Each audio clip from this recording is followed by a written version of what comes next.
It's time for Declare Your Independence with Ernest Hancock.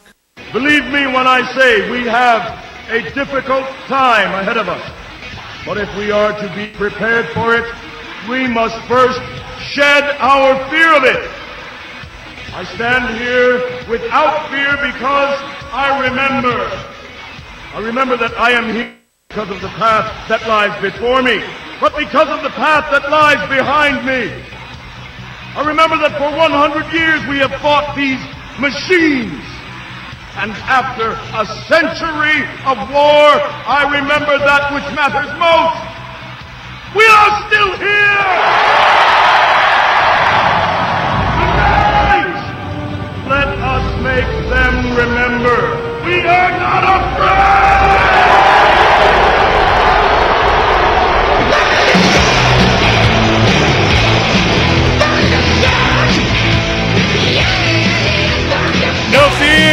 No fear here on Declare Your Independence with me, Ernest Hancock, from here in Phoenix, Arizona, from the BEA Beautiful Studios of Freedoms with an S, freedomsphoenix.com here at the farm.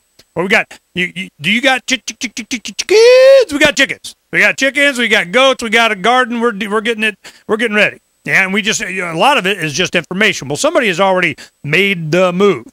Chuck Baldwin. Chuck Baldwin was a presidential candidate for the Constitution Party. He's a pastor in Florida, and he picked up and moved to Flathead Valley in northwestern Montana. So now we're there. You know what's coming. Anybody listens to the show, we know what we think, certainly what I think's coming. It's going to be economic turmoil. And if you're in a place to where you can just kind of hunker down and just survive this thing, that's better than not. But there's some people that just aren't going to, hunker down. They just can't. They just can't. And guys like Chuck Baldwin, because, as I described in the half hour before you came on, I just call you Chuck. I hope you don't mind, because I've known you. Most people refer to you as Pastor Baldwin. Chuck is fine, Ernest. Now we have a gentleman of God that's gone to Montana, and he's now in a position to where he has to make a decision. And I kind of give it from your sermons, I get the idea that you're of the mind that, the Revolutionary War really was fed with an ideology that came from the pulpit. And you're trying to resurrect that passion, and that comes up against the big bad boys don't like that none too much. So tell me about what kind of opposition you're getting to the idea, the possibility of you putting your name up as a candidate for governor of Montana. Well, I got to tell you, the opposition has come mostly from within the church. I think that a lot of the pastors and Christians today have become as much the enemy to freedom as anything else is. I can tell you categorically that the great majority of opposition that I have received in my family has come from within the church. Now, obviously, there are those, as you call them, the powers that be, that are not happy that freedom-loving people, are gaining momentum and strength. Our fellowship here is just a little over 6 months old, and we're already having anywhere from 150 to 200 people come every Sunday, and we're growing, and people are moving here from all over the country. I couldn't tell you how many scores of people have already moved here from other places, and they're still coming. Every Sunday we have people that are here from outside of Montana visiting and scoping out the land and looking at real estate and trying to figure out how they're going to get here. I mean, this has just been going on ever since we got here. This is a movement that's not just with us. This thing, I believe God is putting in the hearts of people all over America that they need to go somewhere, and a lot of them are coming here. So this is really, really a growth thing. And yeah, we got people here that are skeptical of that. There's some people here that are skeptical of outsiders, and that's normal. I can deal with that. By the way, you mentioned the SPLC. We got an SPLC representative in town this week, snooping around trying to get quotations from people so they can put something in their in their writings. Well, they already had the quotes. They just wanted to know who to attribute them to.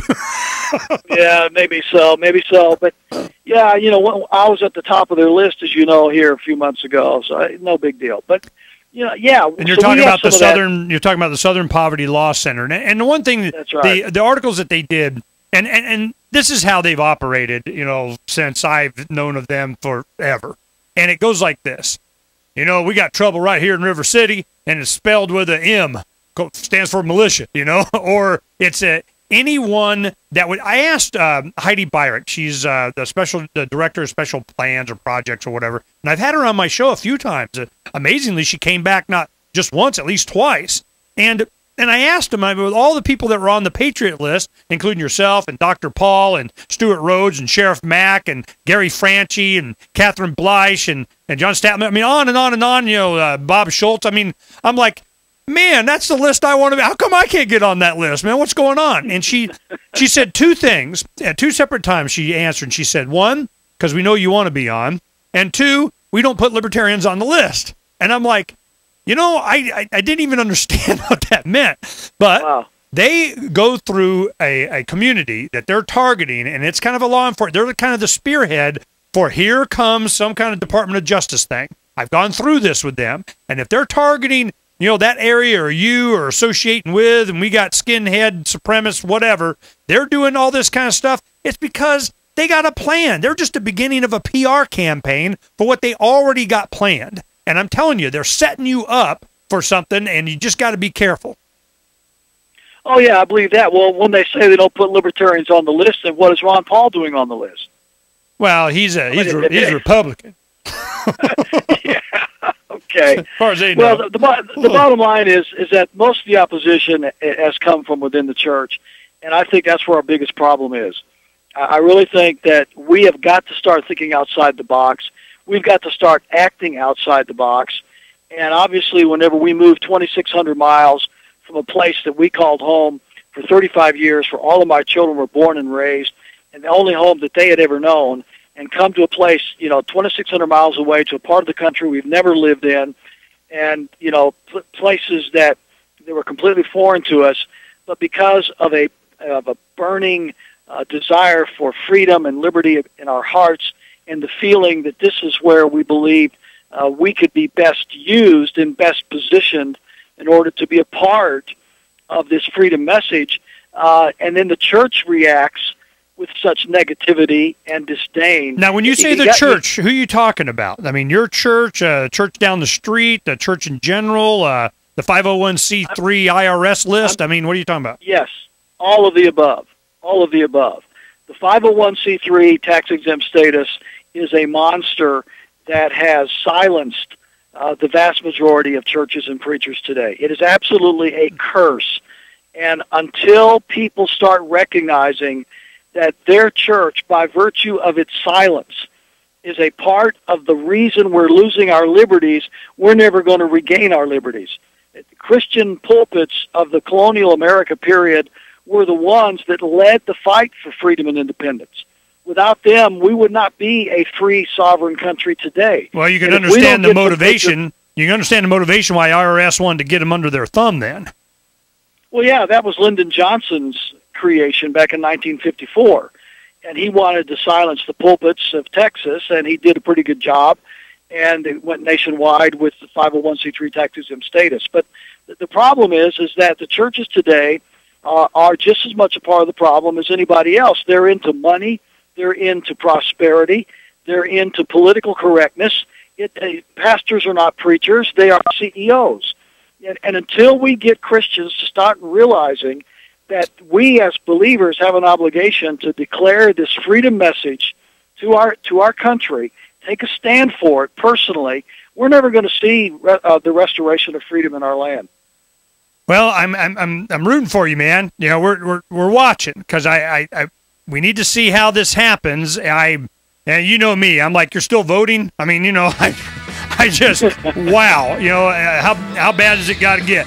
Well, I just want you to know that we're paying attention, and I'm glad that you were able to come on today.